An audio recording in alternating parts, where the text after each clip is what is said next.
सरस्वती व्यासं ततो जयामि। बैठ करके कमरे में बंद हो जाओ, लाइट बंद कर दो, अंधेरा कर दो।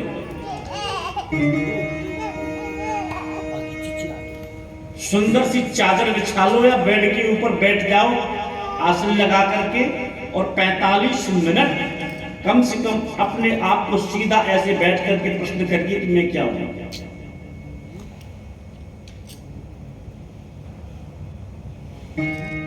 यदि ये शरीर मेरा है क्यों तो मर जाता है, तो मेरा होता तो मैं मरने नहीं देता। यदि आंखें कान ये सब मेरे हैं तो ये अंधी हो जाती हैं, बहरी हो जाते हैं। मेरा होगा तो मैं क्यों होने दूंगा। माता पिता मेरे थे, लेकिन मरने के बाद कोई पत्र तो नहीं आया कि बेटा हम सुखी हैं कि दुखी हैं। जन्म से पहले मैं कहां था, मैंने कोई सूचना तो दी नहीं कि पिताजी मैं आ रहा हूं। अपने आप से प्रश्न करें, समाधान आपके पास है कि चल रे हंसा अमर लोक को, या कोई नहीं तेरा है, और जग वालों का हुआ अंधेरा, अपना हुआ सवेरा। जिसको हमने अपना माना वो एकदम वहम है, ये नाटक है। फिर आगे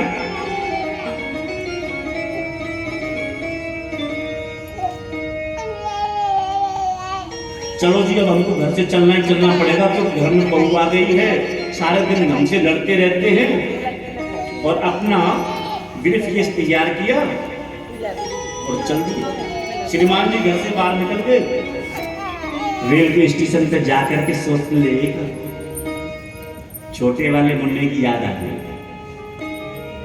और वहां से लौट करके फिर घर आ गए कि मन के मारे बन गए, और बन तज बस्ती मान, कहे कबीर मन लालची तुम थे रत्ना।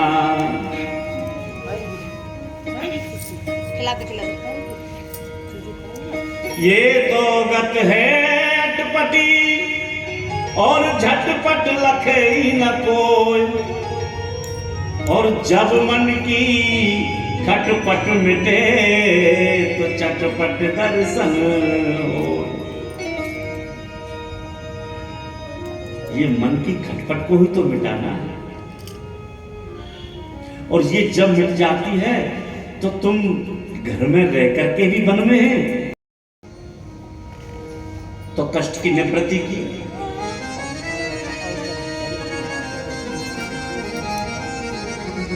मूर्ख बंदे क्यों करता है राह मेरी, ओ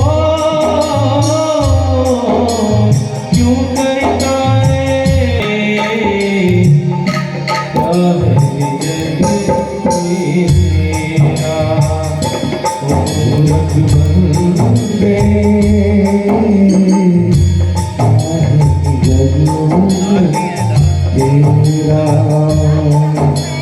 क्यों करता है तेरा फेरी, हो क्यों करता है हेरा फेरी, ना तेरा ना मेरा मूर्ख बंदे, क्या है जग तेरा, ओ मूर्ख बंदे,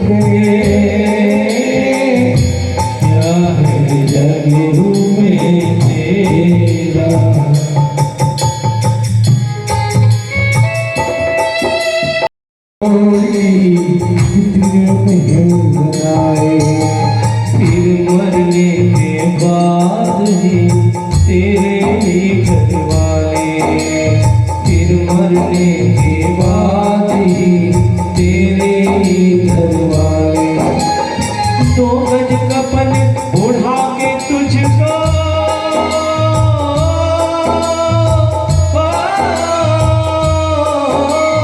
2 गज कफन ओढ़ा के तुझको, 2 गज कफन ओढ़ा के तुझको, छीन लेंगे सब तेरा मूरख बंदे। क्या है रे जग में तेरा, ओ मूरख बंदे। क्या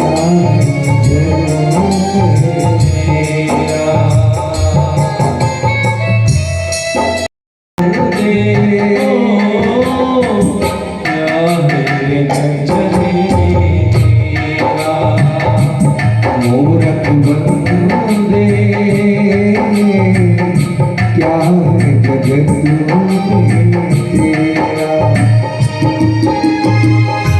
पाप कमाया तूने बहुत, अब थोड़ा पुण्य कमा ले।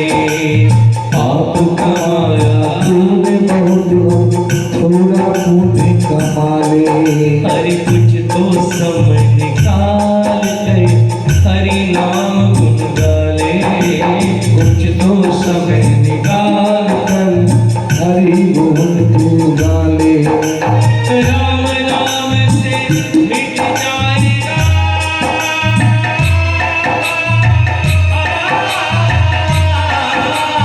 राम नाम से मिट जाएगा, राम नाम से मिट जाएगा जन्म मरण का फेरा। मूरख बंदे क्या है जग में, मूरख बंदे क्या है जग में तेरा। हरि बोल हरि बोल हरि बोल हरि बोल हरि बोल हरि बोल हरि बोल हरि बोल हरि बोल हरि बोल बोले हरि बोल हरि बोल हरि बोल हरि बोल हरि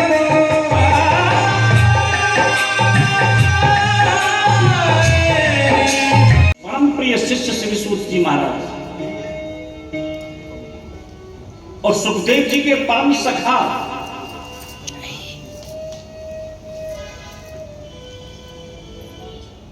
एक बार नारद जी बद्रीनाथ धाम को गए तो वहां व्यास जी से मिलना हो गया और व्यास जी तो बड़े चिंतित हैं, मन में बड़ी वेदना है, मन में बड़ी व्याकुलता है, तो नारद जी से मिलना हो गया। कहो पाराशर नंदन,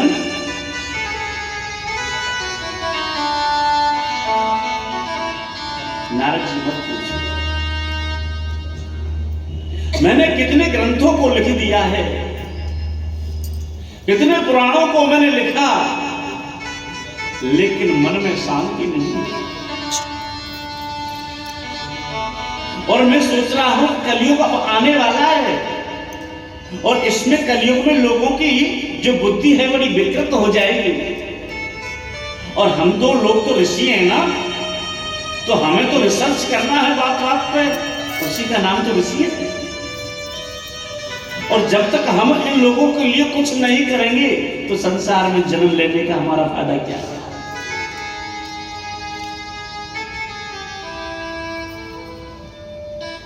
क्यों घबराते हो? उनकी सुनो, मैं अपनी एक कथा बताता हूं।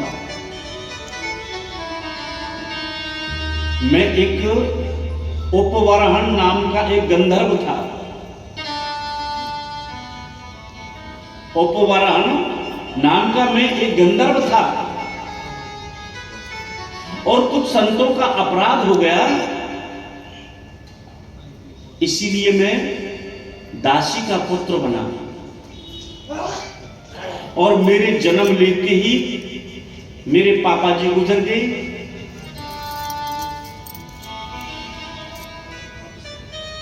मेरी मां युवती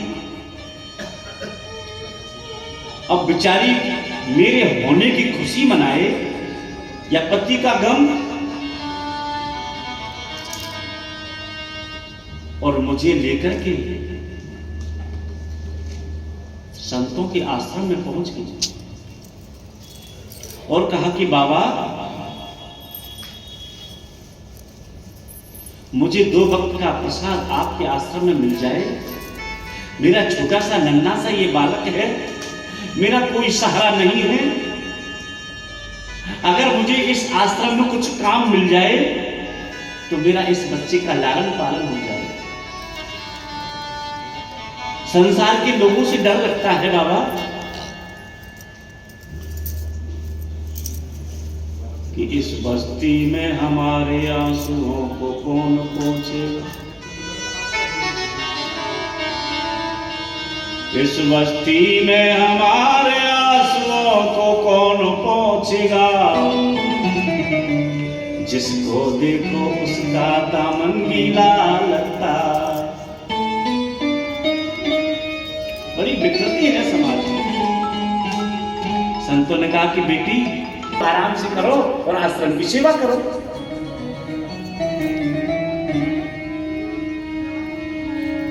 चातुर्मास का समय और चातुर्मास के 4 महीने में संत एक आश्रम पर जब एकत्रित हो जाते हैं तो सुबह से लेकर के रात्रि पर्यंत तक सिवाय सत्संग की और कोई दूसरी बात नहीं है। और हम लोगों का तो एक ही नियम है, कितनी भी बढ़िया कथा चल रही हो, कितनी भी सुंदर कथा चल रही हो, और भाई लोग तो जो है नीचे को सिर कर लेते हैं, मोबाइल देखा ऐसे उठाया और बात कर ली, शेयर मार्केट का भाव पूछ लिया।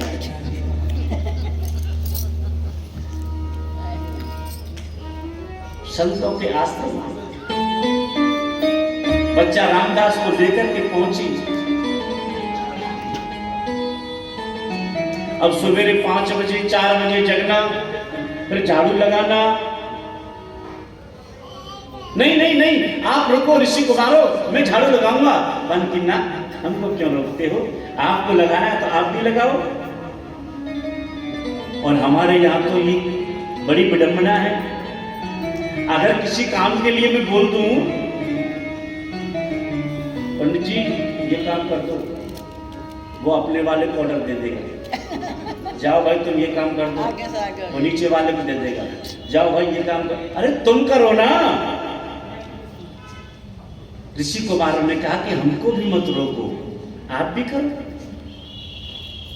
झाड़ू लगाते हैं और 5 बजे नहा धोकर के संतों के चरणों में आकर के माताजी बैठ जाती हैं, बड़े आनंद के साथ में कथा श्रवण करती हैं। फिर 10 बजे खड़ी होती हैं, फिर बाल भोग पाती हैं। उसके बाद में घंटे 2 घंटे थोड़ा आश्रम की सेवा करती हैं। फिर शाम को 3 बजे से फिर कोई सत्संग शुरू और 6 बजे से भी सत्संग करते हैं।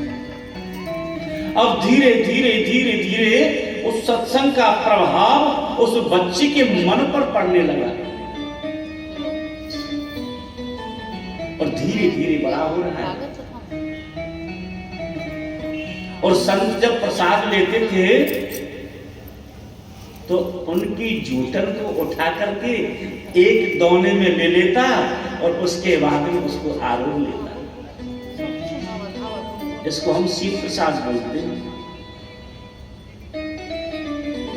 एक संत ने कहा कि बच्चा रामदास, बेटा तुम कितने सुंदर हो, हैं? तुम्हारे विचार कितने सद्गुण हैं। उन्होंने कहा कि बाबा अब तो भजन करने का मन करता है। चातुर्मास का समय जैसे ही पूर्ण होने के लिए आया, संत जाने लगे। रामदास के मन में ये जिज्ञासा हो रही है कि 4 दिन बाद तो संत चले ही जाएंगे। तो उन्होंने एक संत को साष्टांग में प्रणाम किया, बाबा मुझे मत छोड़ के जाना। क्यों? मेरा भजन करने का मन करता है। उधर में जब उनकी माता को पता चला तो रोकर कहने लगी, नहीं बाबा, इसको मत लेके जाना, मेरी बुढ़ापे की लकड़ी है, इसकी यही तो मेरा सहारा है, ये चला गया तो मैं किसके सहारे से अपना जीवन काटूंगी। संत ने कहा कि रामदास बेटा, पिता तुम्हारे हैं नहीं, और सबसे पहले नियम है मातृ देवो भव। तुम्हारी माता जी जिंदी है, पहले इनकी सेवा करो, और जब इनका शरीर पूरा हो जाए तब तुम जो है भजन करने के लिए जा सकते हो। ऐसा समझा करके और संत वहां से चले गए। अब भजन करते करते करते करते उनके मन में ये विचार आया, हे भगवान, मेरी मां मर जाए तो मुझे भजन करने से कोई नहीं रोक सकता।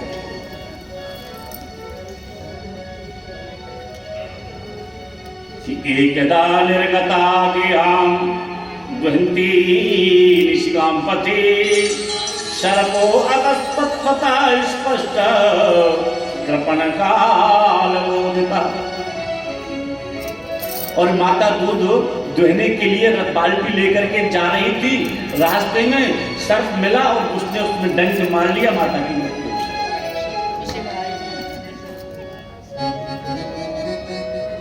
और भगवान ने मुझको अनुग्रह मन्य माना और मैं सीधा वहां से बद्रीनाथ धाम पहुंचा। और मैंने एक सुंदर गुफा देखी, बड़ी विचित्र। उसमें जैसे मैंने देखा कि बड़ी बड़ी पहाड़, बड़ी बड़ी पर्वतें, शंखमालाएं, उसमें अंदर प्रवेश किया। क्या सौम्य वातावरण, सुंदर शीतल हवा, झरने का पानी, और भैया मेरा तो मन लग गया भजन में मन लग गया। और धीरे धीरे धीरे धीरे वो झांकी मेरे आंखों के सामने आने लगी, लेकिन आती है और अंदर ध्यान हो जाती है। फिर मुझे आकाशवाणी ने समझाया कि बच्चा रामदास, अभी संस्कार शेष है बेटा, इस जन्म में नहीं, अगले जन्म में मेरे दर्शन होगा। और अगले जन्म में मैं बन के आया नारद ब्रह्मा का पुत्र।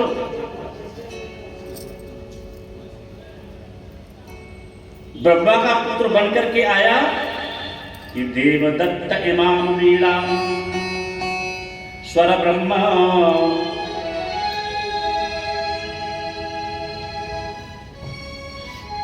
आज वही वीणा मेरे हाथ में, मैं परमात्मा का गुणगान करता रहता हूं, चिंतन करता रहता हूं। जब मैं देव ऋषि नारद बन सकता हूं तो आप भागवत क्यों नहीं लिख सकते? और वही नारायण ने जो चतुश्लोकी भागवत मेरे पिता ब्रह्मा को दी थी, तो मैं उन्हीं के चरणों में बैठा हुआ था, वही भागवत मुझे सुना दी। जिस भागवत को हम चतुश्लोकी भागवत कहते हैं। अहमेवास मेवाग्रे नान्य दद सत्परम, वही चतुश्लोकी भागवत संत नारद ने और व्यास जी के हृदय से 3 उंगली लगाई और उन्हीं को उनके हृदय में उड़ेल दी। व्यास जी ने उस चतुश्लोकी भागवत को 18,000 श्लोक में परिवर्तित कर दिया।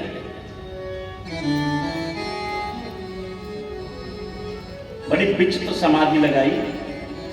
समाधि लगाई तो अब भागवत तो उन्होंने लिख दी, लेकिन अब इस भागवत को जन जन तक कौन पहुंचाएगा? समाधि में यह दर्शन हो रहा है। मन में आया कि तुम्हारा पौरुष पुत्र सुखदेव जो निर्गुण की समाधि में बैठा हुआ है, व्यास जी की आंखें खुली और उन्होंने कुछ अपने शिष्यों को बुलाया और कि जाओ, सुखदेव की समाधि लगी हुई है, वहां जाकर के इन मंत्रों का गायन करना और समाधि टूट जाए तो उनको लेकर के आना। बरहा पीडम नटवर बपू कर्णयो कर्णकारम विभ्रंदवासरी कनक कपिशम भेजंती समालयाम। चिंता हो गई कि मैं अगर समाज से कहूंगा कि मेरे पुत्र ने काम और क्रोध को जीत लिया है, तो लोग कहेंगे अपने पुत्र की क्या प्रशंसा करते हैं। उन्होंने सीधे जनक जी महाराज को पत्र लिखा कि मैं अपने पुत्र सुखदेव को भेज रहा हूं, कृपया देख लेना।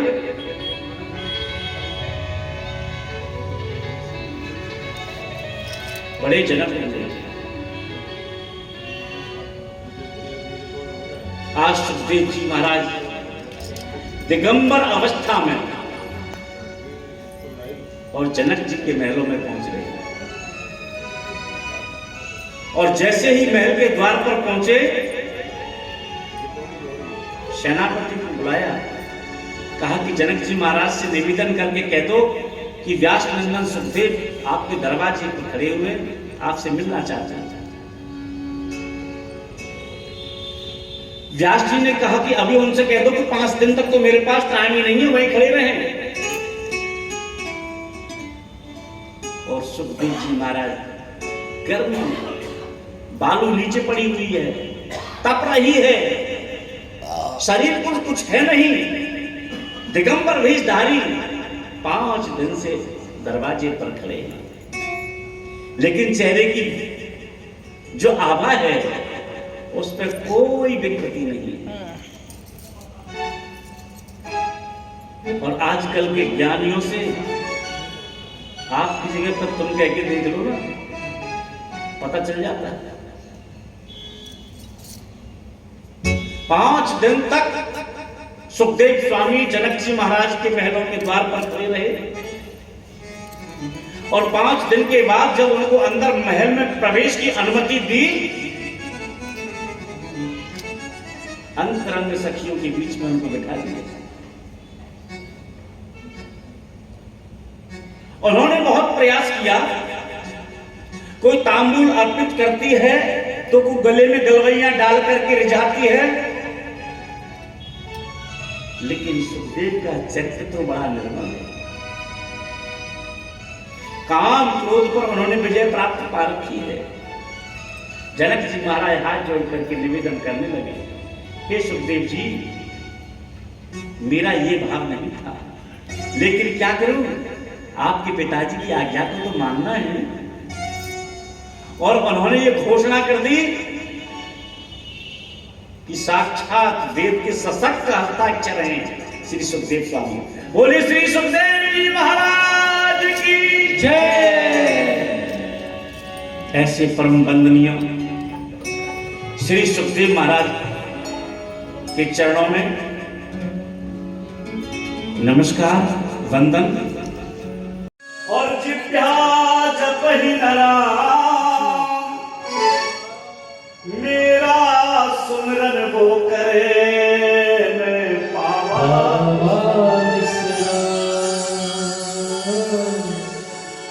ये भजन की ताकत है, और ये भजन की ताकत जिस माला तेरी बिगड़ी बनेगी।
ताली बजाओ, जय हो हरि गुण गाओ।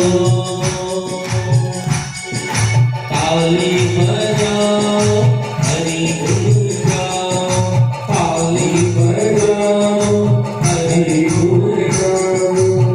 संतन सब करो पुण्य कमाई, संतन सब करो पुण्य कमाई।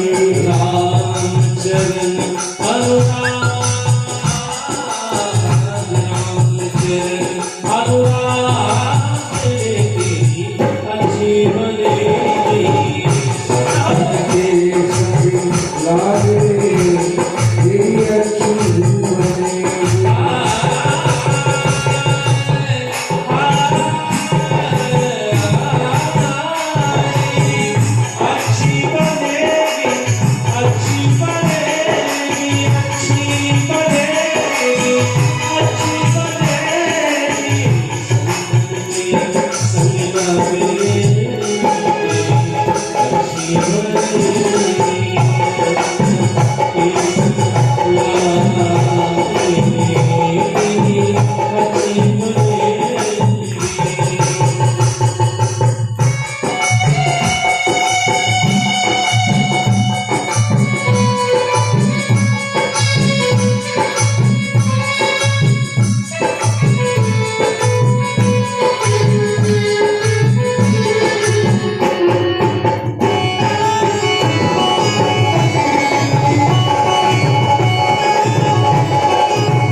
ध्रुव जी की बन गई, प्रहलाद जी की बन गई।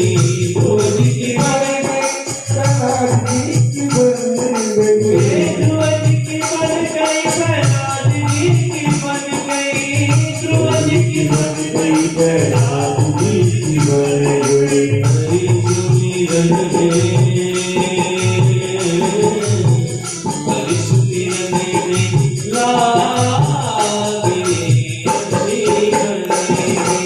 संतन के संग तेरी अच्छी बनेगी। संतन के संग